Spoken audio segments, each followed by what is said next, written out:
because I'm still admitting some people. My name is Hyewon Yi. I'm the director of Amelie A. Wallace Gallery.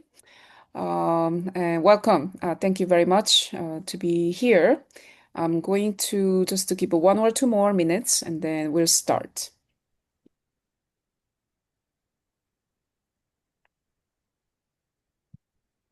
Jim, great to see you. Hi, guys. So nice to see you both. Hi, Ken.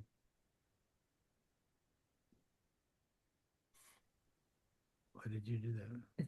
So you can say hi. I did. No, you didn't. Oh, I'm sorry. I thought I said hi, but we were on speaker. Great seeing you guys. Great seeing you. I see my sister is there from Indiana.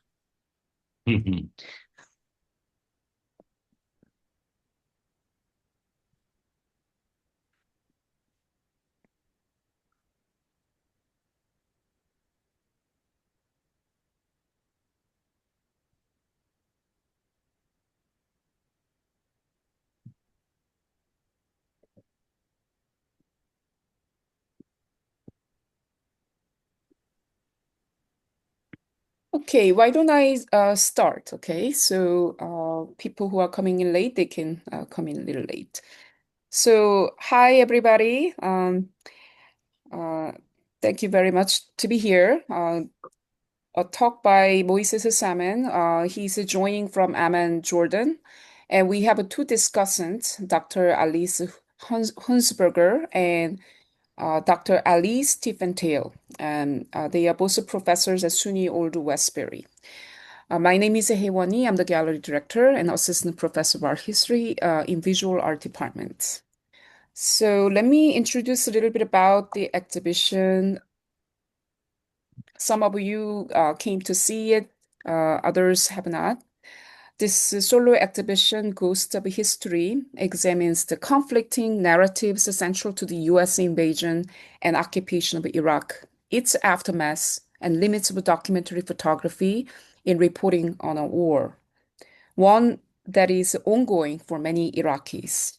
Who has the power to narrate a conflict? Who determines the parameters of the frame? Which crimes or victims will be visible and at the expense of what? Asks Magnum photographer Moises Saman.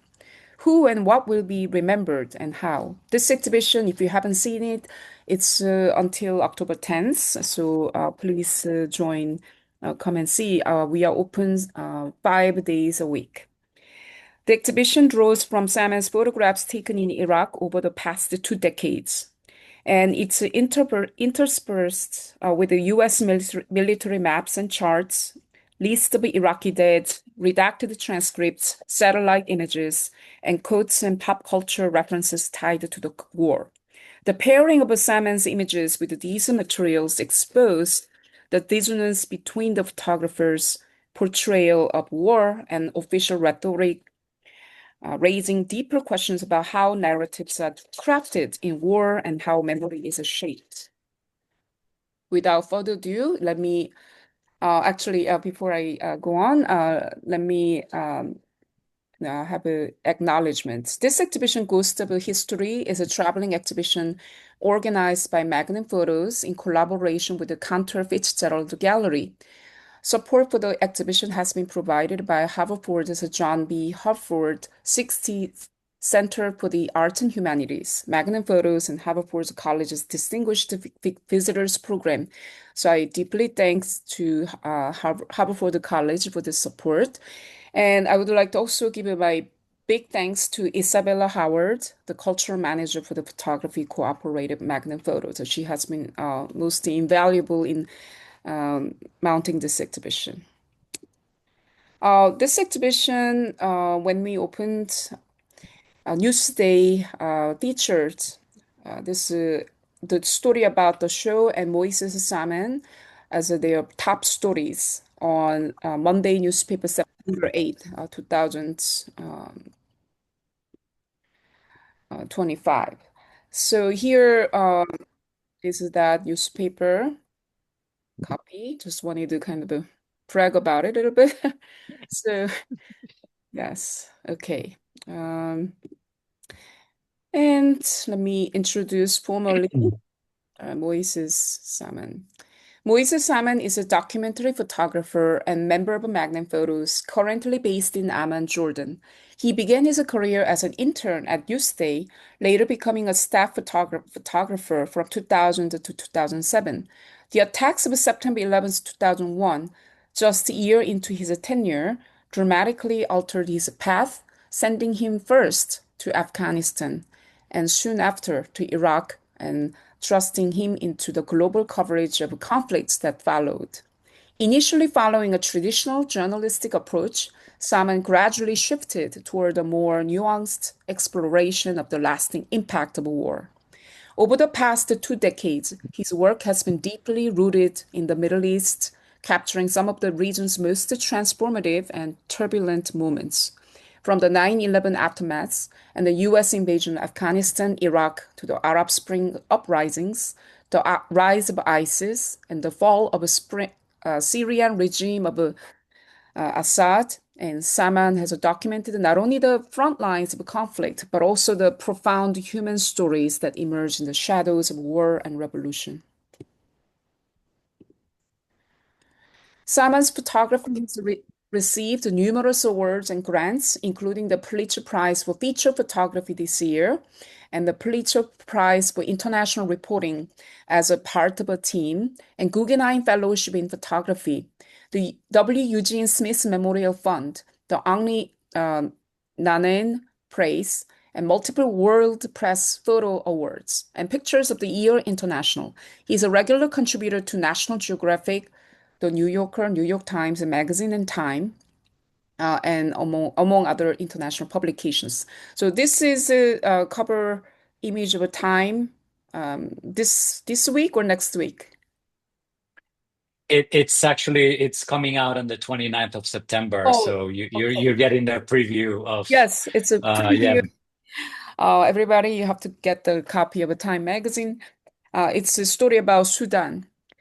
His first monograph, Discordia 2016, created in the shadow of the Arab Spring, reflects the fractured and ambiguous realities of a revolution. His most recent book, Glad Tidings of Benevolence, published in 2023, revisits 2 decades of war in Iraq, juxtaposing photographs with military dispatches, transcripts, and lists of the dead to interrogate gap between official narratives and lived experience. Let me introduce the two discussants of the today. Dr. Alise Hunsberger. Alise Hunsberger, PhD from Columbia University, is an Old Westbury faculty member and international lecturer specializing on Islamic cultures and comparative religions. Her first book about Nasir Khusraw, an 11th century Persian Shiite philosopher, poet, and traveler. It was translated into 5 languages and nominated for Best Book in the Middle East Studies by British Institute for the Study of Middle East Societies. For her second book on Persian philosophical poetry, she brought together some 30 scholars from 20 countries. Dr. Hunsberger also taught in London for 2 years and Hunter College in New York City, where she twice won the Hunter College President's Award for Best Teaching. Dr. Hunsberger lived in Iran during early stages of the Islamic Revolution, where she taught history of science in the University of Technology in Isfahan. For several years, she was selected by 3 ambassadors of the United Nations to moderate UN cultural programs on the literature and performing arts of Iran, Tajikistan, and Afghanistan. Thank you for agreeing Thank you. discussant. Dr. Alise Tifentale, PhD in Art History, CUNY Graduate Center, teaches the history of art, photography, new media, and visual culture at SUNY Old Westbury and CUNY Kingsborough. Currently, she's finalizing manuscript of a book, Photo Club Culture, Global Image Circulation, Competition, and Collaboration in the 1950s and 60s, which focuses on transnational connections among photographers during the Cold War era. Tifentale co-curated the Pavilion of Latvia at the Venice Art Biennial in 2013 and served as the editor-in-chief of a photography magazine, Photo Kvartals. She's the author of a book, The Photograph as an Art in Latvia, 1960-69, and the co-author of editor of several other books about photography. Her articles have appeared in journals such as Margins, CAA Reviews, among many others, and she has contributed chapters to volumes such as a Routledge Companion to Photography and Visual Culture, and the History of European Photography, and others. So please welcome Dr. Alise Tifentale. So for those who haven't seen the show, and even those who have seen the show, I would like to go through some of the slides, images of the exhibition. So this is showing all three floors. I just got this photo from former colleague of Moises Saman, Ken Spencer. So this is his photo. Thank you very much. And also his photo from September 15th with Isabella Howard and me. And love that shot. And this is during the public talk by Isabella Howard.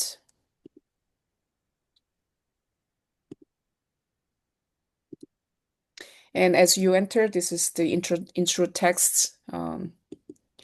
And first photo you see is this photo sticker. You're not screen sharing? I'm sorry, we're not seeing the photographs. Oh, I'm so sorry.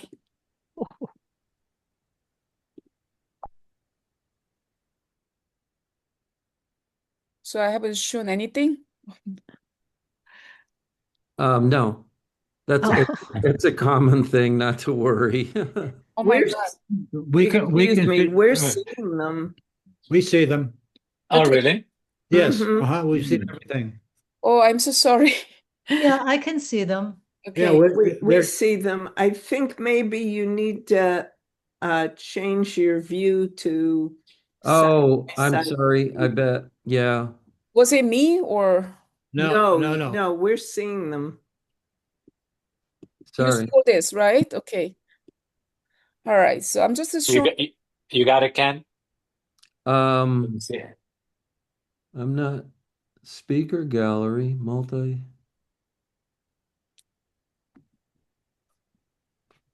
Don't worry about it. It's obviously something I'm We'll not right. we'll send you the slideshow. Yes, Right? I think I Hyewon, can we can send share you. with yeah. Yes. All right. So this is Ken's photo.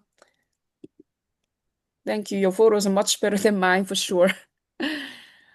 And so these are some of the slides. It's my photo, so it's not very good quality, but just to give you an idea about the exhibition, this is a middle gallery space and the lower gallery installation. And then that's one of the first photo with the Shia fighter with the redacted CIA documents. Oh, this photo was contributed by E.S. Michelson, who was also audience at the event. So thank you very much for this wonderful picture. I love that. Usually there's a place to share. My picture, if you don't see any credit, that's my picture. Just to, and then you see that those Oh, documents. we don't want to do that.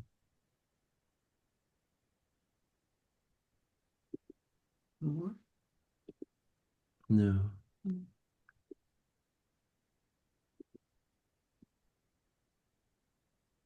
This is another photo by E.S. Michelson.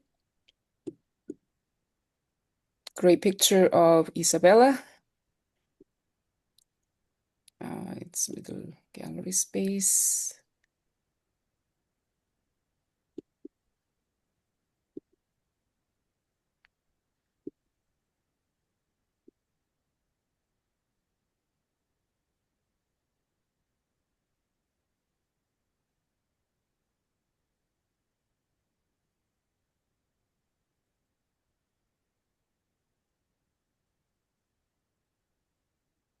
It's just a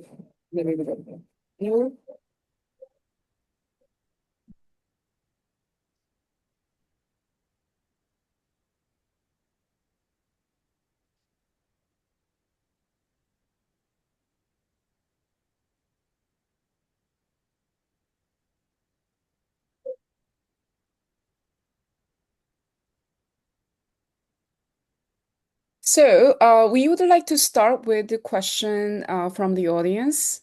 Eric Michelson, who came to the public event on September 15th, contributed this question. So, Eric, Mr. Michelin, would you like to, did I misspell that? Um, would you like to read this question for Moises Saman, please? Hi, good morning, everybody. So good to see a couple of really great friends here, old faces. And Ken, it was great to see you. And Jim Dooley, I don't know if you remember me, but you hired me to freelance at Newsday way back, just as in the early 1990s. So it's just so wonderful to see you. But really, Moise, your work, of course, is wonderful. And when I first spotted it in Newsday, I said, "Oh, this guy is great." So much appreciation for your work over the years.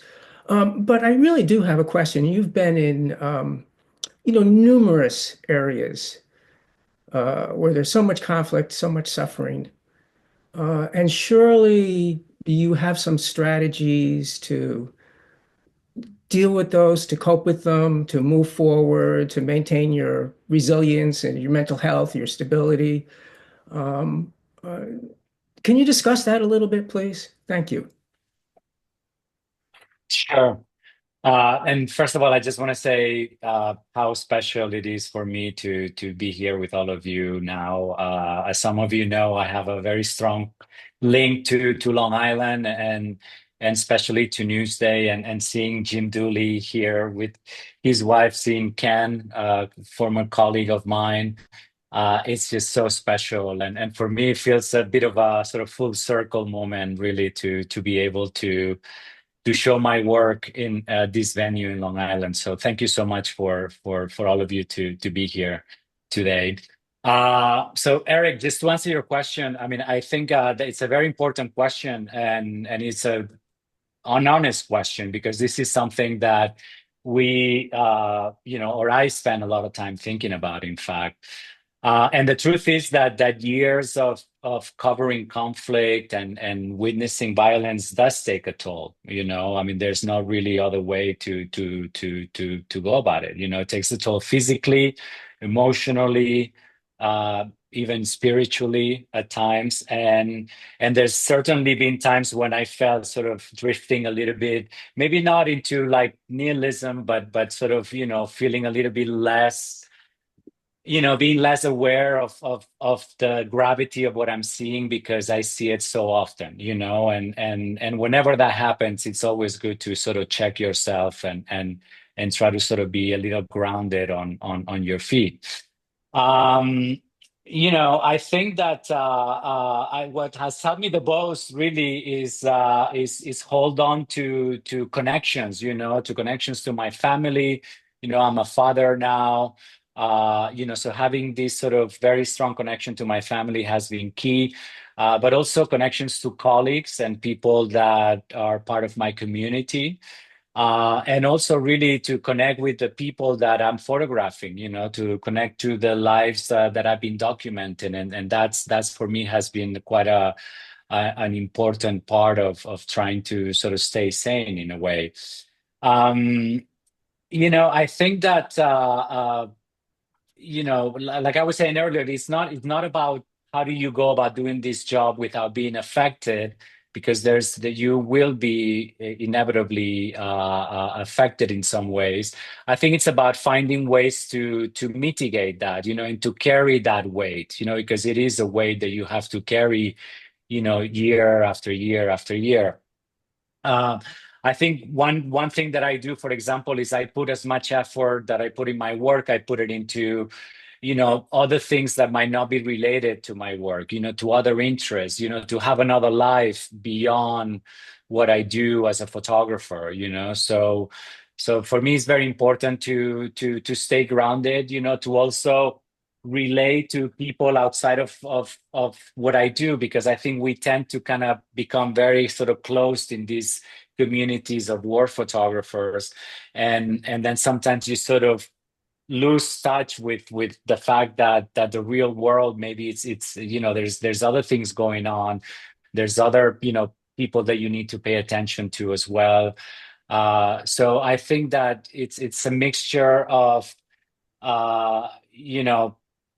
basically not being like one-dimensional about my life, and having other interests. I mean, I can tell you, for example, like I play tennis. For me, playing tennis is very important when I can. When I'm not traveling, it's a way for me to disconnect. It's a way for me to stay fit physically, and it just has helped me a lot to to sometimes get my mind off things and to recharge batteries in a sense to be able to do it all over again. I hope that answered your question. Oh, does that answer your question, Eric? Yes, it was a great answer, and I think the big takeaway I took from that, besides the tennis and the hobbies and being a multidimensional person, was the importance of maintaining community. I think that's pretty much Absolutely. what if I were to top line it, I think that's Absolutely. And sort of to go across communities too, not just to sort of focus on the community of the people that speak your same language, but to relate to people that don't have these experiences that you do, and I think that keeps you grounded in a more sort of holistic part of what being human is. Wonderful. Thank you very much for sharing that answer. And so thank you, Eric, for that wonderful question. So let's go to the next. We have a lot of questions prepared. So our next question is coming from Professor Alise Hunsberger. So I will have her ask directly. I'm also honored to be here and happy to meet Moises Saman and hear about his work that affects everyone around the world. So I'm interested as a student of Islamic culture. I on for my whole life would and yet an American. I'm interested in how you're received uh, a, by the people when you walk in with a camera. Were the Iraqi, and did it change over the years? How did the Iraqi people react to you as a photographer coming in? Were they grateful or suspicious? And were you ever surprised by an answer, so a comment that you got? Sure.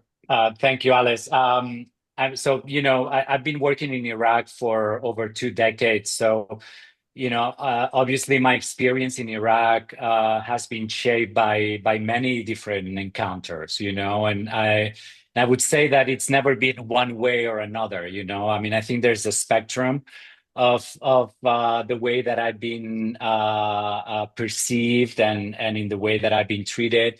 I mean, I've certainly been treated with gratitude, when there were times when there was a sense that, the stories that I was documented matter to the people that I was photographing, and they appreciated that I was recording part of their lives. And another times, I mean, there was definitely suspicion, anger, and sometimes even hostility that I've experienced, and which I completely understand, to be honest. In a country such as Iraq, that has been invaded, occupied, and misrepresented for so many years. I think sometimes foreign journalists could easily be seen as part of the problem, unfortunately. So I can sometimes understand that reaction. Um, I speak a little bit of Arabic, not quite fluent, but I get by. But I do work usually with translators and local colleagues, and these are people that I work with them recurrently. So I tend to, every time that I return, I work with the same people. So we've created sort of quite strong bonds, and they help me not just to sort of navigate the language barrier, but sometimes cultural barriers as well, and those are very important to navigate in this context. I think over the past 20 years, of course, I did notice a shift, in the perception and in the way that I was sometimes accepted or not. I think during the early days, there was a sort of a raw kind of sense of openness, people willing to speak, willing to be photographed, willing to share, the tragedies that they had experienced. But then as the violence dragged on, as the civil war started, as like ethnic tension started dividing neighbors and communities, I mean, I think definitely people became more guarded, more suspicious. And that's mostly because I think that there was an exhaustion, really, and sometimes a sense that no matter the amount of foreign coverage that these stories were getting, the situation wasn't really improving. So I guess in terms of what surprised me the most, it's really that even in at times where I had the enter a situation and perhaps ended up being a hostile situation, I was always open the door. I was always given a cup of tea. I was always asked to stay for lunch, and this sort of um, um, generosity. And obviously, we're talking about, communities that have suffered a lot of times are very poor communities. So sharing a meal is kind of a big deal because they're taking away from, perhaps other family members. So that generosity being extended even under these or despite these harsh conditions is what really has stayed with me over the years. And if I could add one follow-on question about the difference between men and women, that I find being sensitive of whether women want to be photographed and not, and also Absolutely. a generational. Sometimes the old women say no, and the young women say fine. Absolutely. No, I mean, there was, I visited, many, for example, very traditional and conservative communities where, I knew that there were women in the house, but I never saw them, and much less photographed them, but it's also happened that even in some of these conservative communities, as I was able to return year after year in some cases, I was slowly sort of given a little bit more access and so it really depends. You're talking generationally as well. Obviously, younger people were a little bit more I guess open to engage, with a photographer. So sort of the playfulness of it all as well was part of it, and I guess it also depends on the situation, really. But yeah, it's been a mixed sort of bag of an experience. Yeah. Thank you very much. So another question by Professor Alise Hunsberger. I think he answered this. I think we can go on. This was the change over time. Right. So Okay, great. we can go on. Okay, thank you. So we will move on to questions by Professor Alise Tifentale, who teaches history photography this semester. Yes, thank you. Thank you for the introduction. First of all, I also just wanted to say that such a great occasion and so wonderful, really fantastic to have this exhibition by Moises here on campus for our students, for our SUNY community, and also Dr. Yi has arranged the exhibition, organized it so I think in such a beautiful and efficient manner. It all kind of helps everybody to truly appreciate Moises' work. Yes, I teach various courses on history of art, history of photography, and history of new media. And many of my students also say that they are thinking about a career in different kinds of visual communication, also photography. And they always are very, very curious to learn more about the careers of famous and accomplished photographers and artists.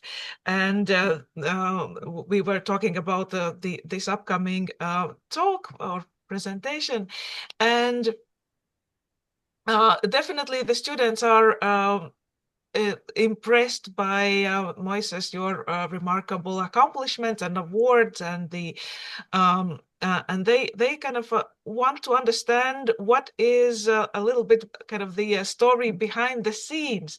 And could you talk a little bit about the very beginnings of your career? How and when did you realize that this is what you want to do in your life, not something else? And also, could you say a little bit about peers and mentors who have shaped you as a photographer, and where and how did you meet those people? Sure, and some of them are here in this call, in fact. But thank you for the question. Um, Well, my path into photography wasn't quite straightforward. I was definitely not one of those kids that was given a camera by age 7 or so. I mean, I came at it quite late, in fact. I studied sociology in college, and it was in fact through a sociology professor how I discovered photography. You know, he was a professor that was using a lot of documentary photography to illustrate some of the issues that we were studying. I'm talking about the early 90s now. And at that time was the war in the Balkans. And that's the first time where I was introduced to the work of photojournalists that were working in Bosnia and Croatia. And I really became fascinated by the work that they were doing. But really was this connection, I think, between images and society, and the idea that photography could be a way or a tool to help understand power imbalance, inequality, resilience as well. That really struck me, and that was one of the main drivers of me wanting to become a photographer. But as I was saying earlier, one of my biggest breaks was here in Long Island, in fact, and it was I have somebody to thank, which is Jim, who's on this call, who hired me as a summer intern in the summer, I want to say, of 1998, and that opportunity obviously changed my life and has set me on a course that I'm still, in fact, it feels like a wave that I'm still riding, and so yeah, my big break was here in Long Island as an intern at Newsday. I was obviously much younger, and suddenly I was sort of working as a press photographer along with Ken and other colleagues, covering everything from high school sports to local politics, and really just learning storytelling, learning the craft of telling stories with pictures, and I have to say, I mean, that experience at Newsday really, to me, was invaluable as a training ground, really, for the work that I eventually started doing internationally, which I also have to thank Jim here for jump-starting that career and giving me that trust early on to send me to sometimes dangerous places and be and trusting me that I would come back with the story. But we were talking about mentorship and community, and that's essential, really. I mean, also I was earlier talking about the community of other photographers that I've sort of become quite close friends with.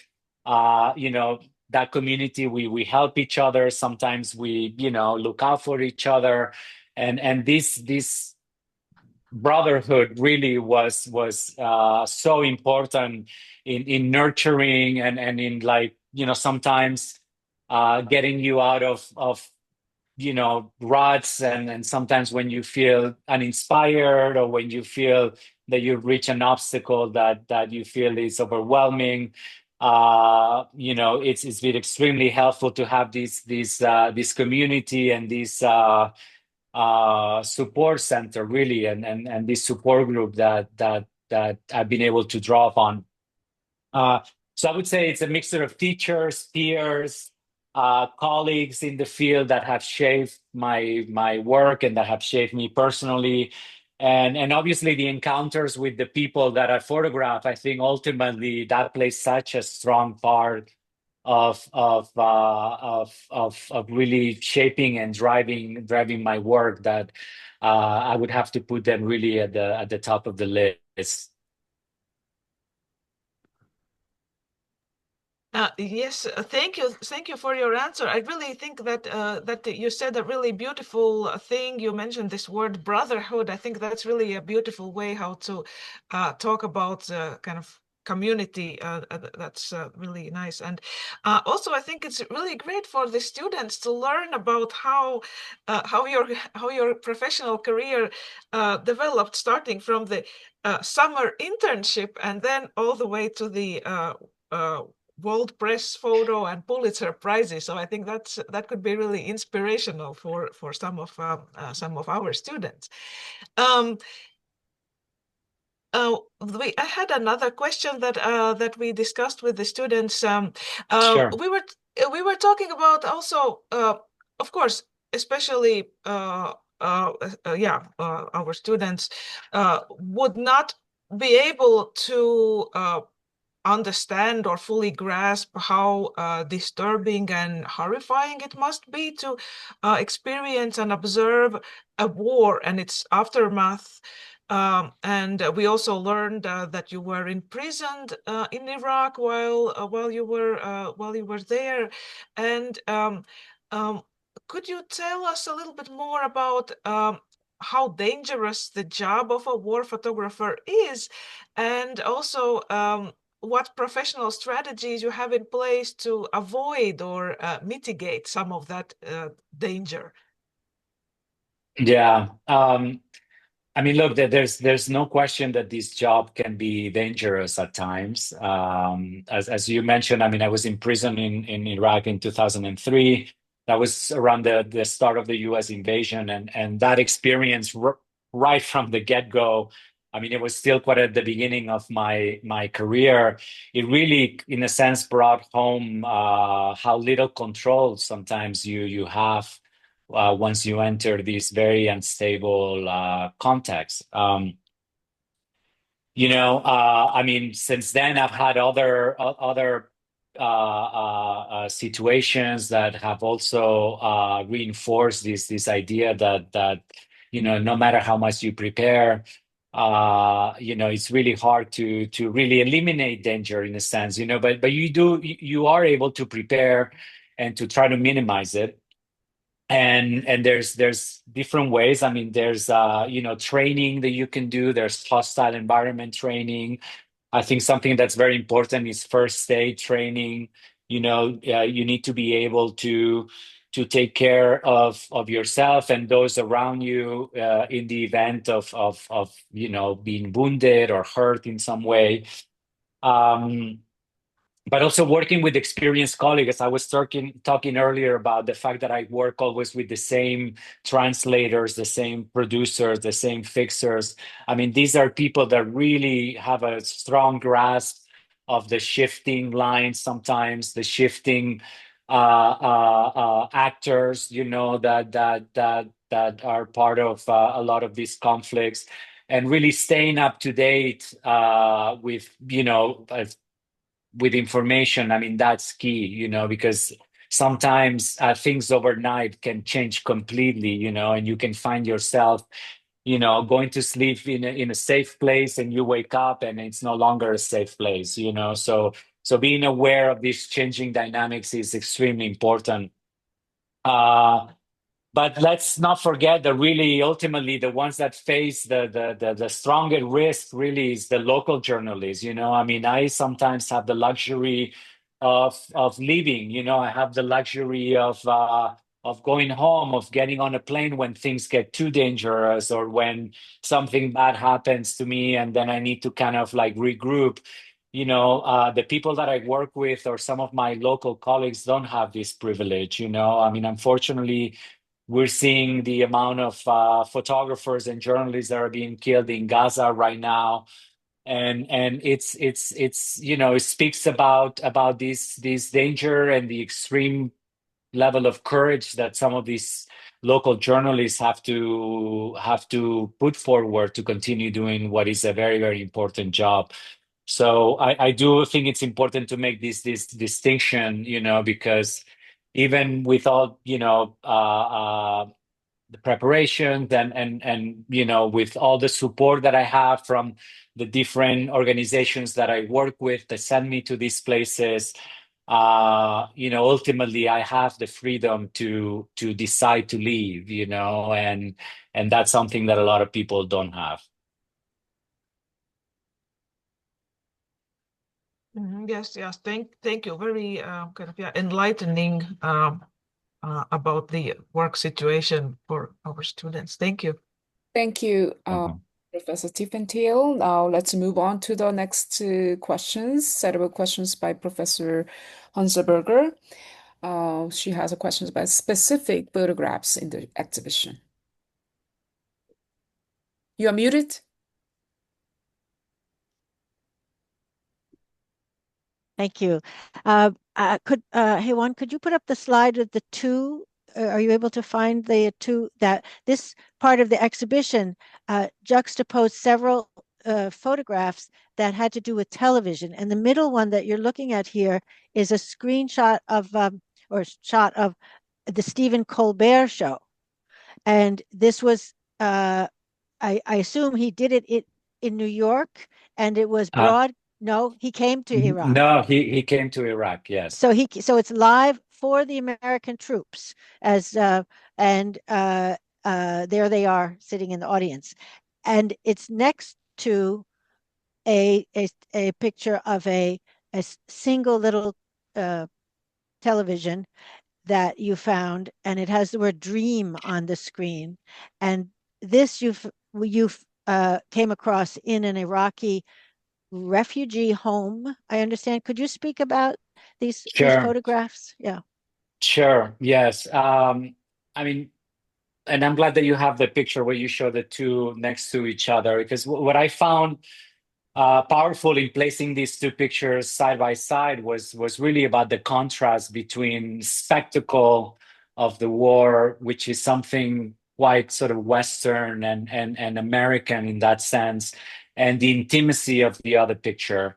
I mean, on one side, you have, as I was saying, the spectacle of war, Stephen Colbert flying into Baghdad. This was actually in one of Saddam Hussein's former palaces, entertaining the American troops and literally turning a war zone into a stage.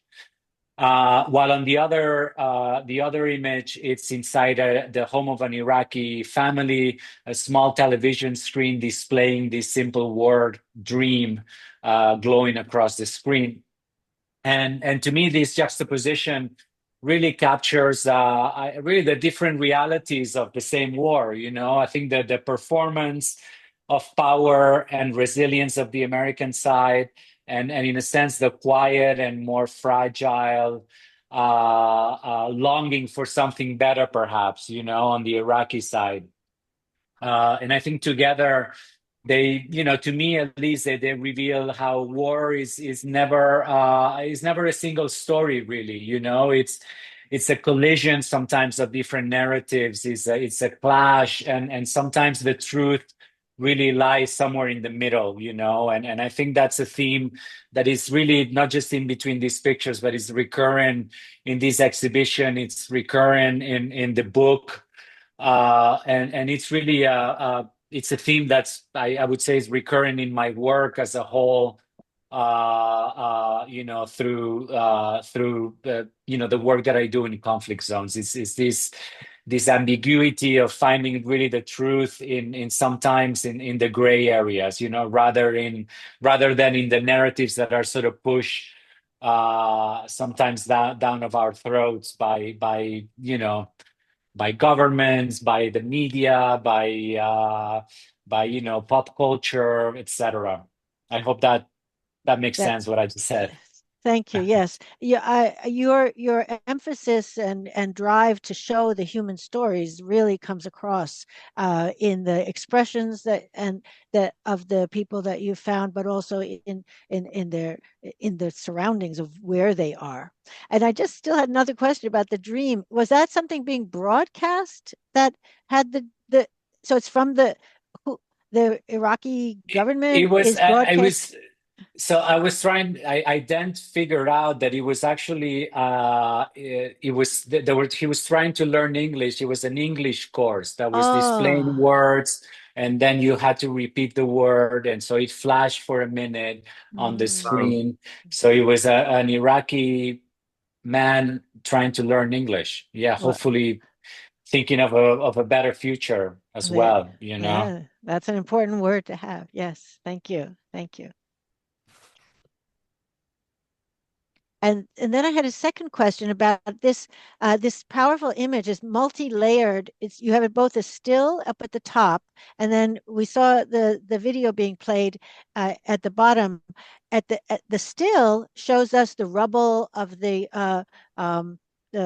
bombed out buildings, and up at the top is a construct what's it called a It's a demolition demolition, yeah, a demolition. building being demolished. Yeah. They're taking down the building, and so it's scraping and scraping. Meanwhile, you have the street with traffic going on, and then in the foreground here you have these racks of clothes that are for sale, I think. And so people can come and look at them. And then so that's a strong photograph.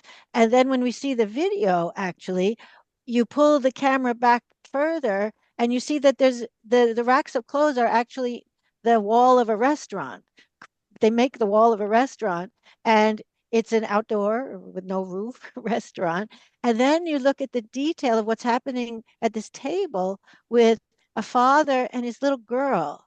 And it's so precious, like such a precious moment of this horror that's going on behind the father's back, and then giving this little moment of life to his daughter.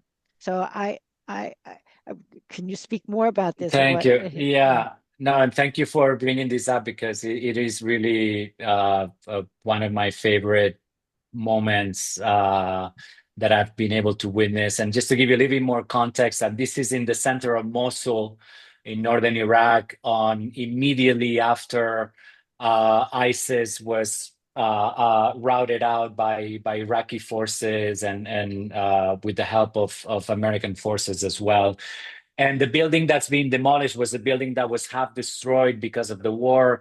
And it was a famous building. It was an insurance company building in the center of Mosul that was later used by ISIS to throw people down the roof Oh, of these buildings. In fact, there were people that were suspected of being homosexual, and other people that they didn't like. I mean, they were systematically just basically pushing them off this roof and filming them for their propaganda videos. But yeah, this is also, this is such a tender moment with this father and this daughter. This is early in the morning. They were about to have breakfast while the building is being demolished. And really what this scene captures for me is this idea of continuity, right? Is that even in war, life doesn't stop. And I think it's something that we don't see enough really in the coverage of war. I mean, families still sit down to eat, parents still care for their children, and people still create these sort of moments of tenderness, these moments of normalcy amid the ruins, and despite of them, really.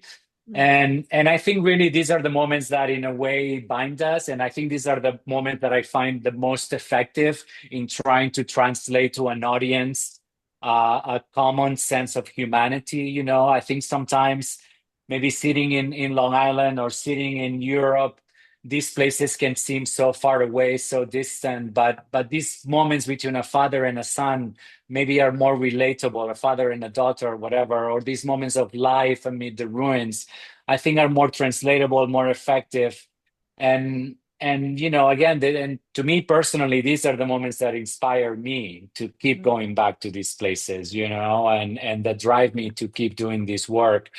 Because really, beyond the destruction, beyond the death, which we must be obviously documenting and making sure that these lives are not forgotten. But these tender moments, in a way, to me, tell a deeper story, of a shared humanity that I think binds us, and again, this to me is perhaps more effective than showing a picture of violence, or the showing a picture of a corpse or of a dead soldier. I mean, I hope that these are the moments that really stay with people, that we are all human, that fathers here in Iraq, in Gaza, in Israel, they have the same motivations, the same desires to take care for their families, to take care for their loved ones. Right. Thank you. Hey, Juan, could you play the movie so we can look at it more carefully again?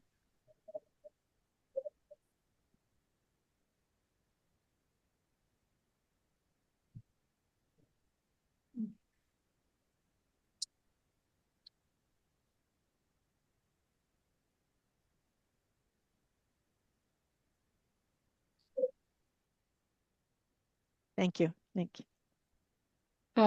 Thank you very much for the thoughtful question and answer.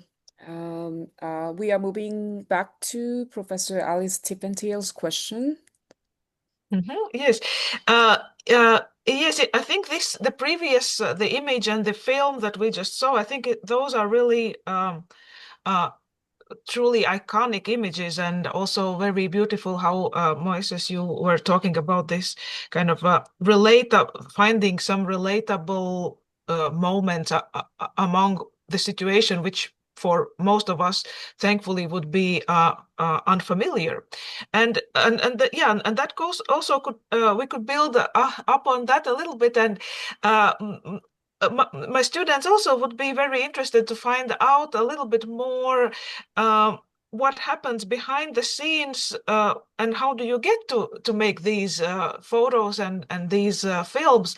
What are the kind of the daily routine, or the daily kind of daily work? How does that look like? How is your daily work day or work week usually look like? Yeah. Well, I mean, it's never obviously the same. I mean, what I would say, and I'm assuming I'm going to focus on what it's like when I'm working, right, rather than on my personal life. Yeah. There's a constant, I would say, it's like I tend to work very long days. I wake up very, very early, and a lot of times it's first of all, I need to have my coffee, I need to have breakfast, I need to be able to have the energy to start my day. And sometimes it's I'm in places where I can have more of a breakfast, and other places less of, there's some places where there's no real food available, where there's no perhaps coffee available or things like that. So you need to adapt and do the best that you can with what you have. But first thing is really to, it's a collaboration really with the team of people that I work with. I mean, I want to kind of clarify, it's not just sort of me going out on my own, finding my ways on a rental car or anything like that. I mean, I work usually, depending on the situation and on the context, with a team that can be anything from 2 to 3 people, that includes a driver. It includes a fixer, who's usually the person that translates for me, but it's the person also that, in a way, I have to rely on to set the agenda of what we're going to do that day, and this is someone that has a really close grasp of the dynamics of whatever is going on. So usually in the morning we have breakfast together. He starts making phone calls, starts talking to other colleagues, you know, to try to understand anything happened overnight, what's the situation today. You know, if we were planning to go to a particular place, you want to start reaching out to people that are there to make sure that nothing really has changed, you know, and so there's a lot of logistics. You spend a lot of time trying to get to the place where you actually take the pictures, you know, and it does happen sometimes that, you know, the amount of time that I'm actually taking pictures is insignificant compared to the amount of time that you spend on the logistics, on the preparation, you know. Obviously, you want to make sure that your equipment is working. So you know, you have to make sure that always, you know, you're charging batteries overnight. So these are some of the routines, I guess, you know, but then the day really unfolds in very unpredictable ways in these places, you know, and there's days where are very productive. There's days that are not productive at all. That can be very frustrating sometimes, especially if you're on a deadline, if you're on an assignment when you have only a specific number of days that you're able to be there. So it's high pressure, not just from the situation, but also from the fact that you need to perform. You know, you need to come back with interesting work, you know, with work that goes a little bit beyond the surface. And so yeah, I mean, it's usually, again, you know, very long days. You go to bed exhausted, you know, but even when you arrive to the place where you're spending the night, then you need to, you know, unload your your camera cards into your computer. So there's another maybe hour, 2 hours of work that, you know, so a lot of times, you know, you go to bed quite late, wake up early and try to do it all over again the next day. But, you know, all that said, I mean, the main thing is you really need to be adaptable and you need to be able to change course very quickly. And I can't stress enough the fact that this is a collaboration with a team of people that I rely on and that are really my window and my eyes and ears into a lot of these communities and contexts that I work in. Thank you, Moises. I think that's a really, thank you for sharing all the kind of details of the actual processes that go. Usually the audience only sees the result. They see the one or two photographs and Yeah. it's especially for It's not, sorry to interrupt you. It's not as glamorous or as it might seem, you know. I know there's been movies made about some of the work that we do, and you know, I mean, there's a lot of, you know, sleepless nights, a lot of bad food, you know, a lot of stress. But also it's, you know, it's at the same time such a privilege as well, you know. So there's this, you know, kind of contrast and contradiction that is really part of our daily kind of routines as well. Yes, absolutely, and that kind of we can transition to this other question that I also had, because in history of photography classes, of course, we talk about the Magnum cooperative. We talk about this immense impact that Magnum has had on photography in general, in our understanding what is documentary photography and photojournalism in the whole second part of the 20th century. And we talk about Robert Capa and Henri Cartier-Bresson and all these names that kind of make this legendary name Magnum. And now also my students have a chance to see actual living photographer who is also part of this Magnum cooperative. And the students also would be super excited to learn a little bit more. What does it actually mean to be affiliated with Magnum in also in practical terms? Does it work like an employer to you, or could you just talk a little bit about that? Sure. Um, no, I mean, as you were saying, I mean, it's an agency that, was founded in 1947. So there's many decades of a legacy that they have created of just excellent photojournalism and a commitment to documentary photography that for me was.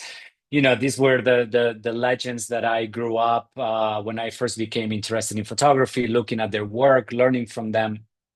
Uh, but I guess Magnum,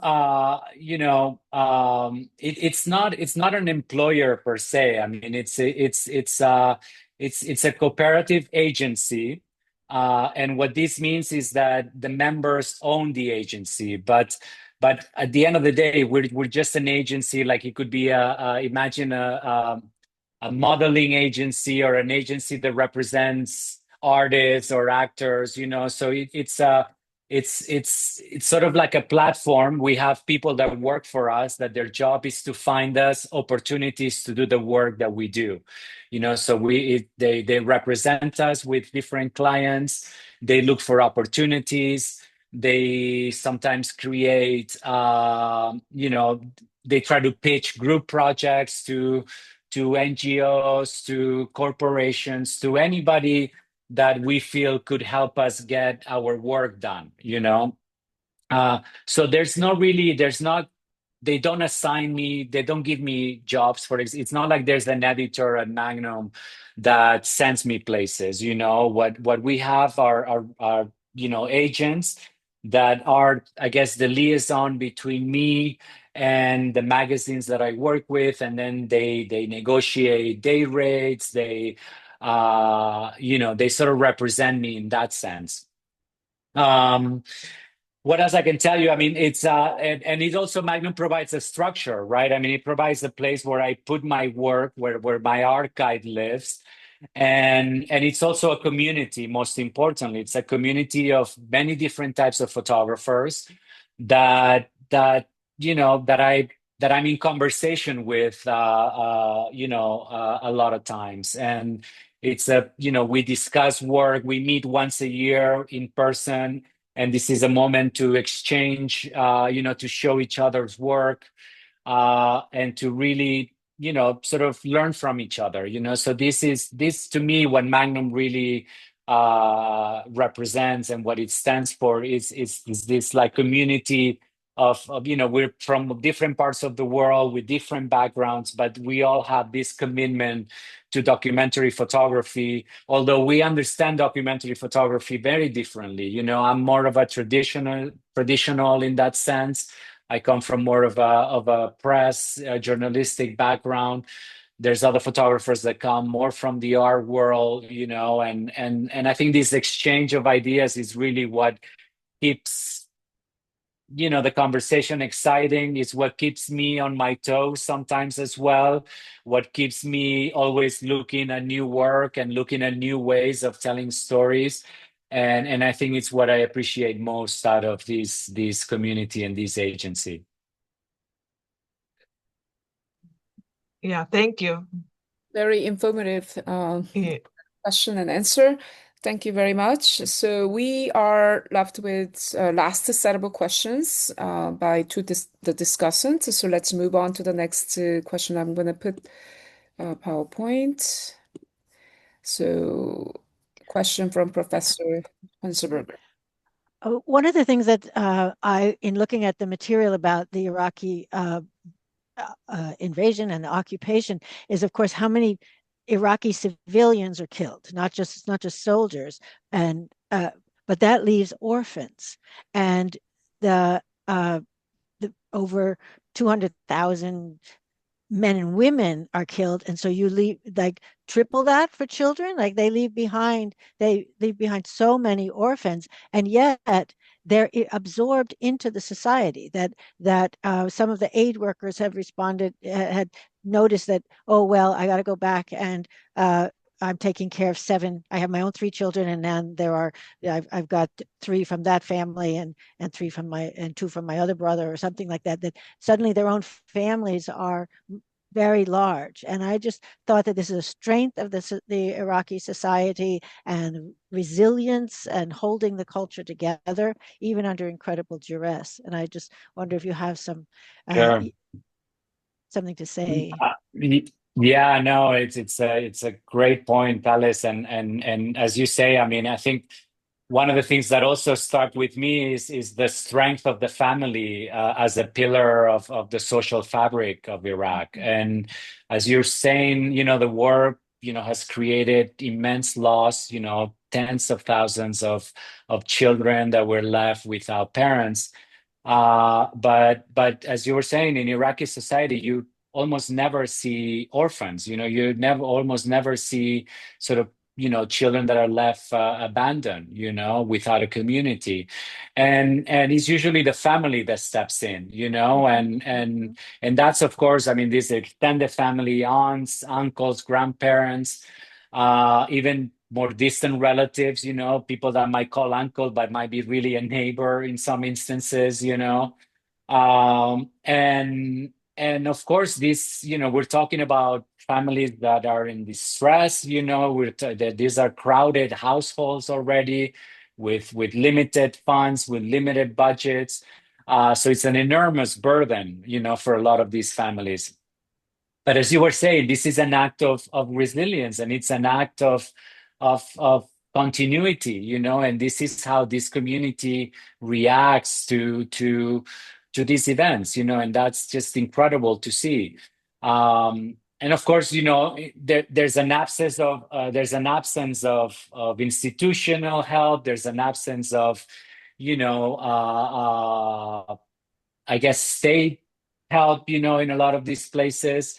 So there's no other alternative for the families to have to step in. But again, I mean, to me, this is, and I think as you also pointed out, it really speaks about this great ability to resist and this resilience, really, that Iraqi society has shown for several decades, even before the American invasion. We're talking about, obviously, a period of sanctions as well, the wars with Iran, so we're talking about generations and generations of people that have been living under very, very tough conditions. And the fact that the family and this strong structure still stands, I think it speaks about about something that I think some of us could really learn, in our own cultures, in our own communities. Maybe it's too large a question, but I just wonder, like, you're in different countries now, and do you see the same thing in Sudan and Rwanda and Congo? Is it the same? It's different. I mean, I can tell you here in the Middle East, you do see a similar approach. This sense of family, extended family. A lot of people living in, the whole family lives sort of in the same building. There's this, communal, almost sort of way of life that we don't have so much in the West. But in other places, I've seen perhaps less of that, but perhaps there's other ways to cope, that these other communities have. But I think that, many different communities, regardless of culture, do take care of their own for the most part. Thank you. Thank you. Thank you. Oh, now we have a second question about the sectarianism in Iraq, meaning the existence of large Shi'i populations and Sunni populations, and the Yazidi minority. Sure. Also, and so over the years, and many of these posters are showing, I believe, Shi'i martyrs and of the conflicts. And so, if you could expand on the situation as you found it, and what any hopes and what did Iraqis think? This idea of the country being divided into three: a southern Shi'i band and a middle Sunni band, and then the northern Kurds that are Sunni also. So yeah, what do they want of this shape? Yeah, no, it's a good question. I mean, unfortunately, I think this sectarian divide is probably one of the most painful, I would say, legacies of the war. When I first started working in Iraq in 2002, 2003, I mean, Iraqis would identify themselves as Iraqis, they would not say I'm Shia, I'm Sunni, I'm a Kurd.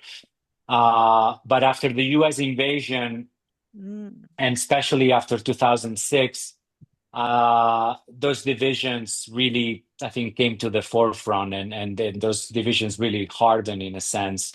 That's right, when we saw the rise of ethnic militias, Sunni, Shia, Kurdish, neighborhoods in Baghdad that were cleansed, and they were ethnically cleansed, really.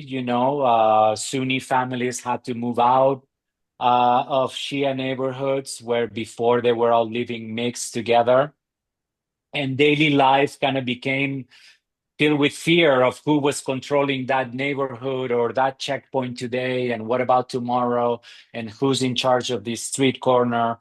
And it was horrible. You mentioned the posters.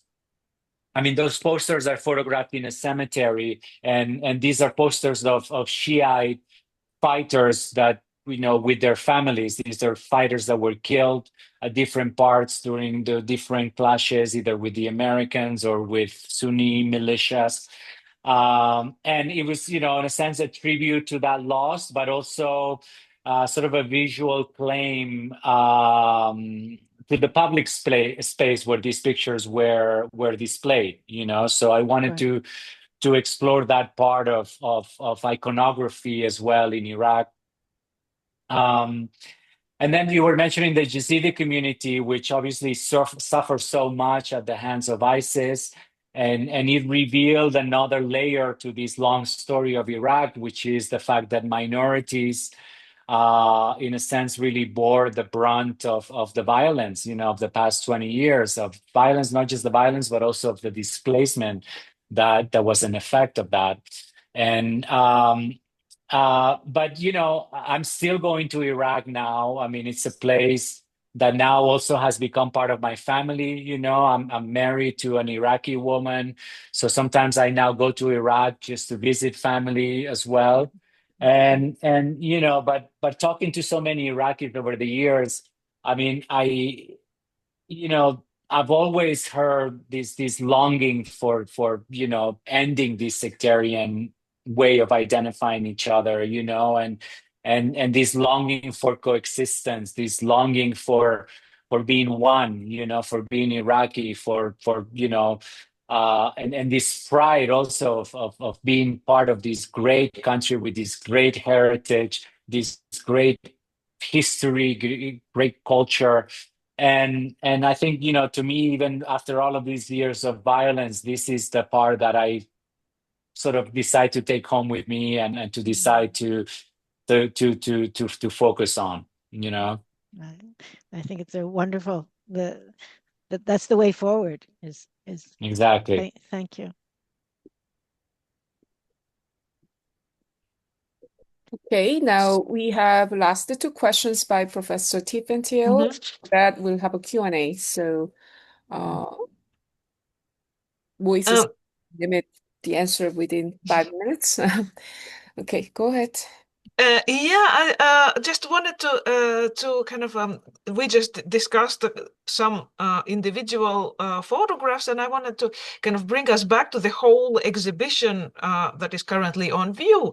And the what I noticed is that the exhibition is it's very extensive, and it touches upon so many different topics and kind of different aspects of this human drama that is happening.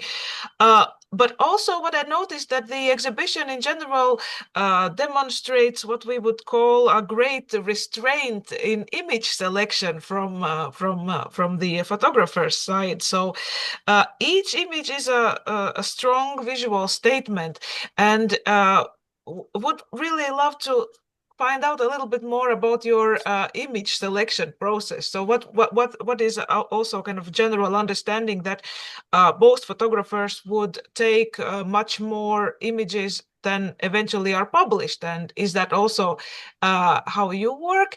And how do you select those images that later will appear in your books and exhibitions? And also, what happens to all the other photos that you might have taken, but then they don't make the cut, they don't get selected for publication? Thanks, Alice. Yeah, no, that's absolutely how I work. When I'm in the field, I often make, hundreds, if not thousands of pictures on a single day, and as you pointed out, only a handful are ever published, and even fewer make it into an exhibition or a book, so this sort of gap is really part of the process as well. And I mean, in the process, it really varies. I mean, if I'm on assignment, my editing process, I do sort of like a first round of selection, and it's usually very practical, very sort of straightforward. You're looking for clarity, looking for pictures that can illustrate a particular story that I'm working on, if I'm working with a writer. But most importantly, the storytelling aspect, of that picture. Does that picture tell a story? But when I'm editing for a book or for an exhibition, that process is definitely slower. It's more reflective, and I ask myself questions like, for example, how two or three images work together, as a sequence. What kind of narrative or what kind of atmosphere I'm trying to build, by putting a certain number of pictures together in that particular order.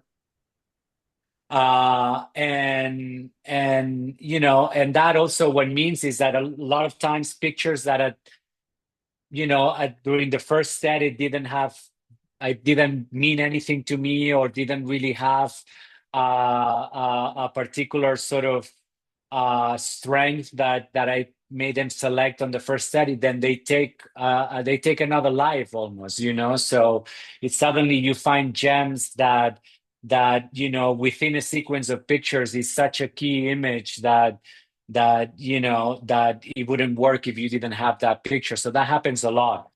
As for the rest of the images, the ones that don't make it in print or on a book or an exhibition, I mean, obviously I don't erase them, never. I keep every single frame that I take, and they live in my archive, and I think of the archive as another kind of sort of memory in a way, I mean, that's sort of a reservoir of a larger number of images that I can tap into when I need to remember a time or a place or an event. So those images are always there. They're always in the background, and they're part of sort of a larger record, really, of the things that I've witnessed over time. And I guess what I would say, I mean, the selection process, it's both, because there needs to be a certain discipline to it. But also it requires a certain patience. It requires to be on the right sort of head sometimes. For example, I'm not one that looks at the pictures immediately after I take them. I need some time to kind of be in a different mood. I need to be a little bit more calm. I need to kind of maybe be outside of that moment, physically and emotionally, to then really be able to look at the pictures with I guess a clearer point of view. So that's also part of the dynamic. And yeah, these ideas that images sometimes over time they gain meaning, so, and sometimes are pictures that in the moment don't mean much, but over time, over years, over decades, can really become such an important record of a particular moment in history. Thank you. That's really, yeah, again, I think you said very beautifully about the not erasing any of the images, because then they become this reservoir of memories, and how they can be also revisited at a later time. I think yeah, that's very beautifully said, and also kind of gives us an insight into your creative process.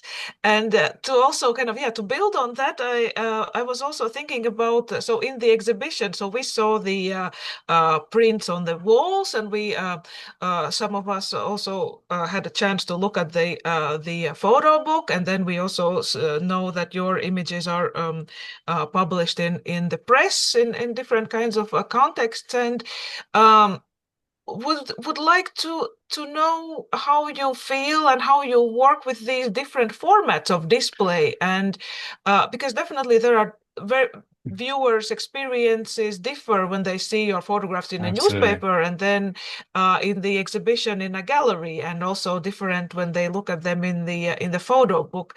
And how do you see these differences, and how do you work with these different ways of viewing? Yeah, no, thank you for saying this, because it precisely, I think the way photographs are seen changes the meaning and how we experience them and how we relate to them. So I think when one of my pictures appears in the press, in a newspaper or a magazine, I guess there's that urgency of of the news cycle. That picture usually lives there for a day or for a week, and the viewer sort of relates to it, I think, in perhaps in a quicker way. It's always surrounded also by the headlines or in the context of a particular story. And that context gives a particular, you know, context also to the picture, and it can be a good thing, but also it can limit, I think, how deeply we engage with those images. That's why as much as I working for newspapers and magazines, it's still such an important part of the way I work. The really the medium where I think I express myself better is in longer sequences. So in books, working on books or working on exhibitions. In the case of a photo book, it's obviously a very different experience.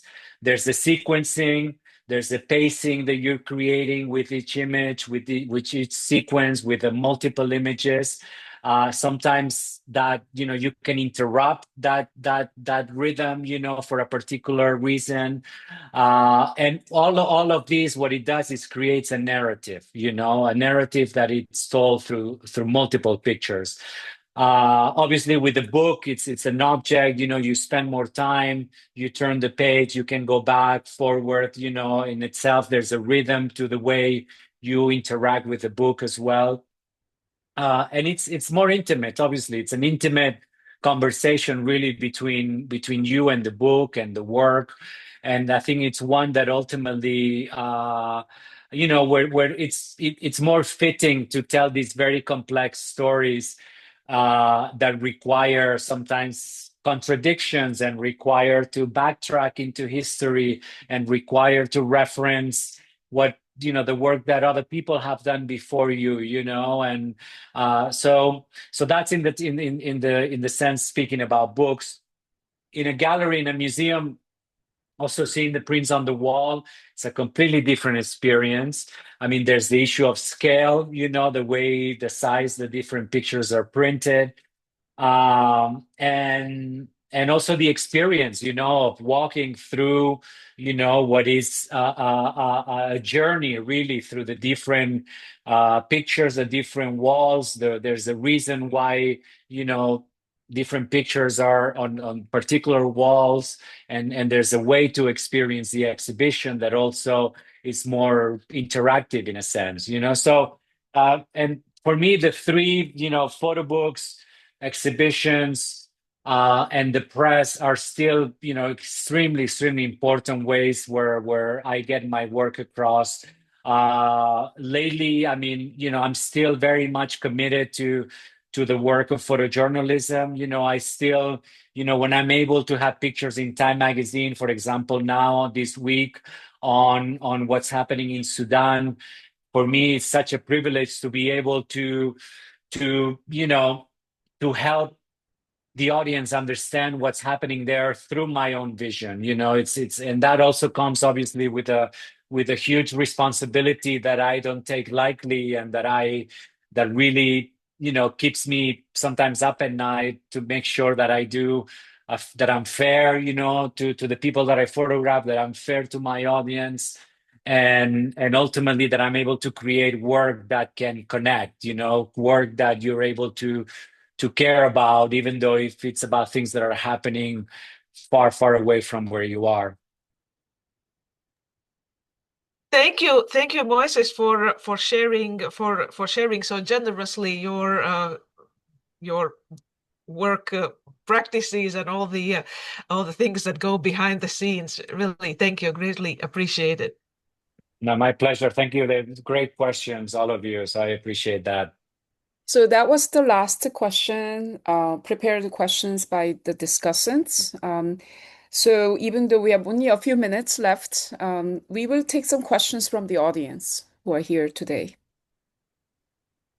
If you have any pressing, curious question for Moises Saman. Hyewon, may I please? Yes, please go ahead. So Moise, I looked at some of your photographs, and just for like a question about aesthetics, I guess you could say. And this is something that I struggle with. To present an image in black and white, to present an image in color, there are, I carry my own kind of like opinions about each, some kind of like handed down to me by my teachers, but some also that I kind of develop myself. And I'm still conflicted, when to make a photograph or present it in color or when to present it in black and white. Perhaps you have some insight that would be useful to me. Thank you. Yeah, thank you. I mean, for me, it's also a struggle, and it depends project to project. It depends on what the story is about. I can tell you that personally, the way that I relate to my own work, it's mostly in black and white, and that is because I find, I'm not a very technical photographer, to be honest with you, and I find that to take beautiful, powerful colored pictures, you need to have a very strong grasp of technique, and I'm a more of a sort of visceral, kind of messy photographer, just mostly reacting. I work with sometimes very small cameras. I don't shoot in manual mode, because I'm afraid to miss the moment, so to me, working in black and white is more forgiving, and it allows me to perhaps put more attention into the substance of what I'm trying to say. And I find myself more comfortable in that sort of particular language. That said, I mean, I admire obviously the work of the great color photographers, and I wish I could, I could also take those kinds of pictures. But to me, it's really more it's more about reflecting this visceral way in which I work, and really the forgiveness of black and white, and the elasticity sometimes of working in black and white, being able to really, sometimes pull images out of, very bad lighting situations, with very bad contrast, but still capturing the substance. I hope that answers a little bit. Thank you. We have another question from Elizabeth Smith. Well, thank you very much for the talk. Could you show us some of your pictures that show the resilience of people in hard times, and also some of the American soldiers, especially with their interactions with the Iraqi people? You know, Elizabeth, I wish I could. Unfortunately, I don't have anything prepared, and I don't even think I can share pictures Oh, from where I'm sitting. I don't know if Hyewon, you have perhaps we could send a slideshow to Elizabeth, and I think there's an email address, right, where people can contact you, Hyewon, and maybe you can send some examples of the work that was on the exhibition. sure. Yes, we could.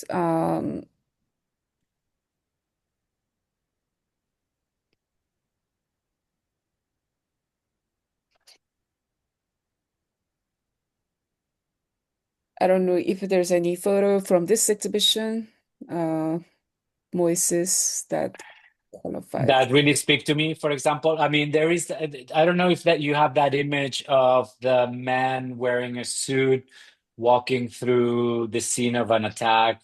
I mean, that's a picture that always, yeah, it's that one on the right-hand corner.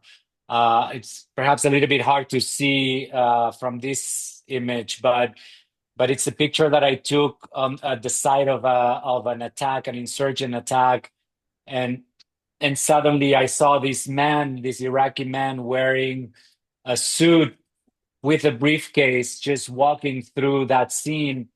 And it's a picture again talking about this idea of continuity that to me really speaks about, the fact that people, continue to have a sense of normalcy even despite some of the most horrible situations that they have to experience. And I've thought about this man a lot over the years. I didn't have a chance to speak to him after I took this picture because it was such a chaotic moment. But I really asked myself, who he was. Was he really going to work? I mean, was he just putting on that suit just as an act of resistance, to again somehow feel a sense of continuity in his own life. I mean, these are questions that I've had and that I wish that I could ask him one day, but unfortunately I wasn't able to speak to this man. Okay, thank you, Moises. Does You're that welcome. answer your question, Elizabeth? As much as possible. You had the photograph of inside the tank of she wanted to know about the American soldiers. Do you have that on the slideshow? Mm, in the back wall there.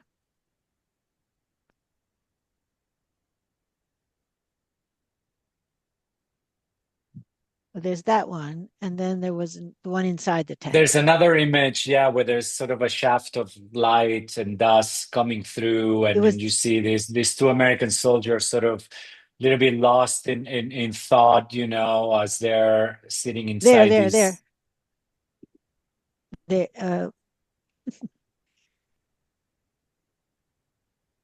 It's on the back wall. It's somewhere, yeah. There is in the bottom there. There it is, yeah.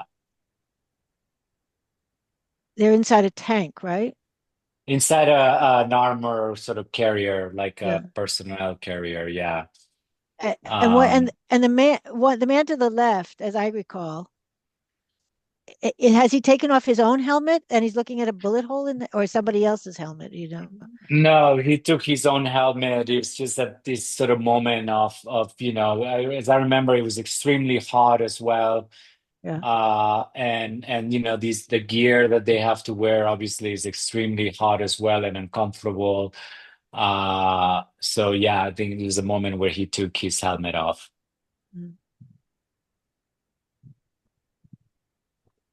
Who wrote these the text little phrases that are with the pictures?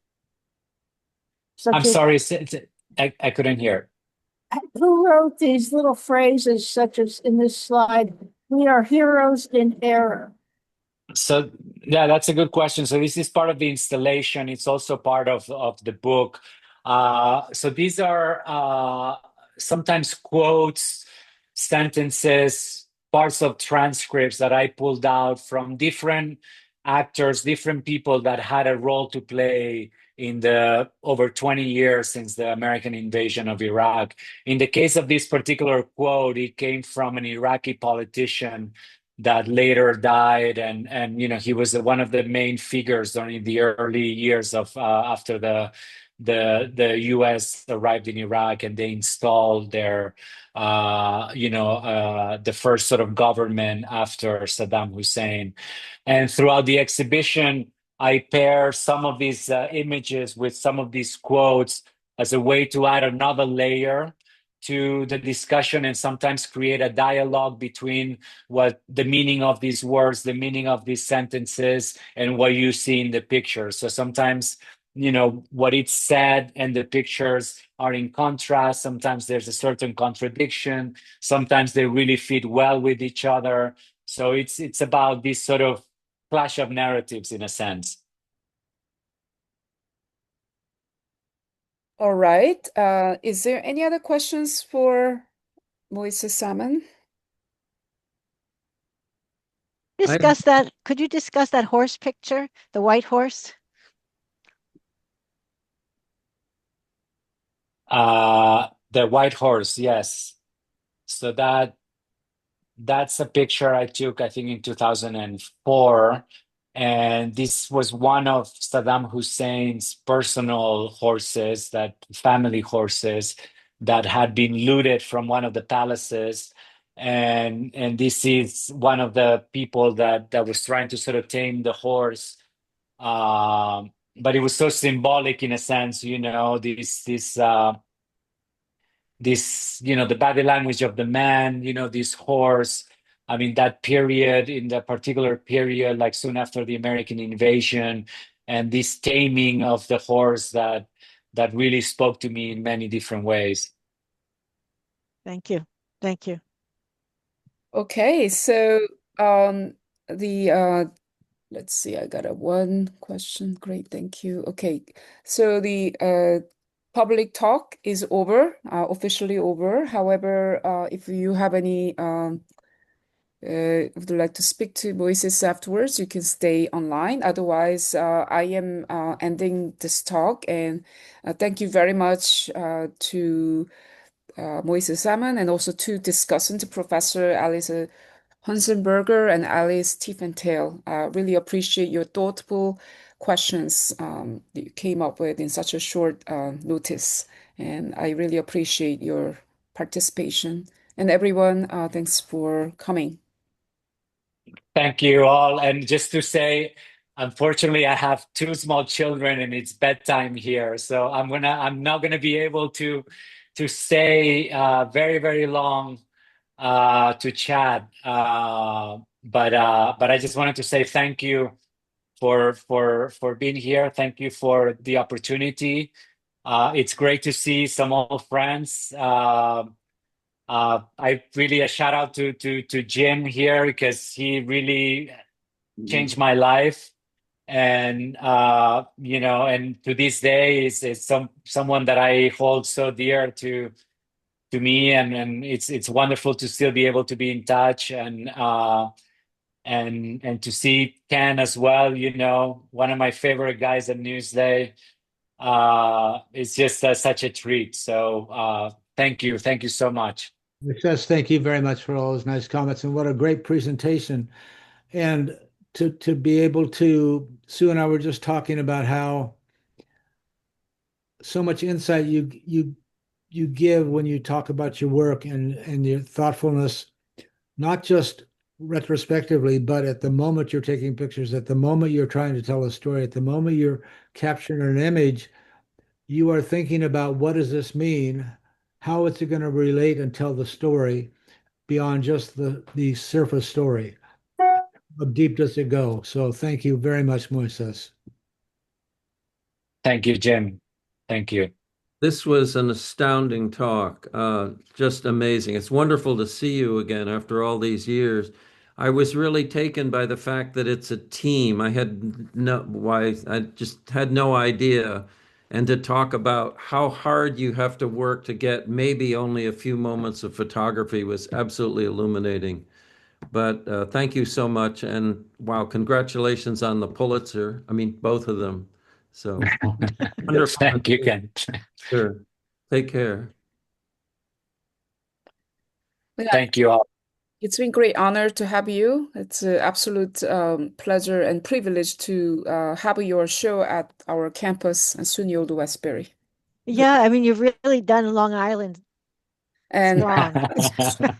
students, they come Thank back you. over and over. They repeatedly come back. I've seen some people getting really emotional just being in that space. Yes. That means a lot, Hyewon, and again, it's really, as I said, it's a full circle moment to me to be able to have my work shown in Long Island, and my gratitude to you, Hyewon, for making this happen. Thank you so much, guys. Bye-bye. All right, so have a good rest of the day and have a good night, Moises. Thank you. Thank you. Thank you all. Bye. Bye bye. Bye Bye. bye.